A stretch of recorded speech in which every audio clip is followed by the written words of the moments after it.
Hey everybody, Chris Bassett here, and I'll be showing you how to refinish your rotors right in your driveway, DIY style. Let's get into it. If your car has that annoying brake pedal pulsation, vibration when stopping, or your brakes just feel grabby and noisy, your rotors may be glazed, warped slightly, or have grooves. So quick reality check, true resurfacing is done with a brake lathe. I don't have that. What we're doing here is de-glazing and light surface conditioning by removing shiny glaze, light rust, or raised edges. Only do this if the rotors are still above minimum thickness, check the manual, or there's no deep cracks or heavy warping. You'll need to replace them if they're below the minimum thickness, they're very badly warped or cracked, or very deep grooves that we can't sand out. I'm going to be using my angle grinder. It's the 4.5 inch with flap discs, anywhere from 80 to 120 grit for heavy stuff, or 180 to 320 grit for the finish. If you don't have a grinder, a sander can possibly work. It's a little more tedious, but that could get the job done. Some brake cleaner can help. A wire brush might be needed.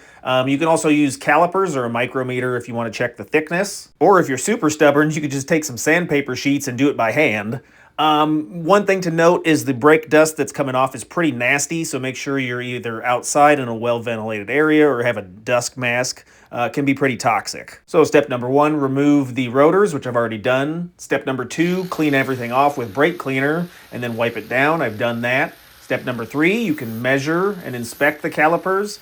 And now step number 4, let's go ahead and remove the glaze and ridges. So mount the rotor securely on a flat surface. You want to lightly work the area with a circular or radial pattern. Keep moving, don't dwell in one spot, or you're going to create low spots. Focus on removing the shiny glaze, the raised lip edge, and the light grooves. Also, make sure you do both sides evenly. That rotor on the left, I just got done doing, and then the rotor on the right is the next one that I will be doing. So it's kind of a before and after comparison. Step number 5, you'll want to switch to a finer grit to remove the swirl marks and the coarse sanding. The goal is a uniform matte finish, not a mirror shine.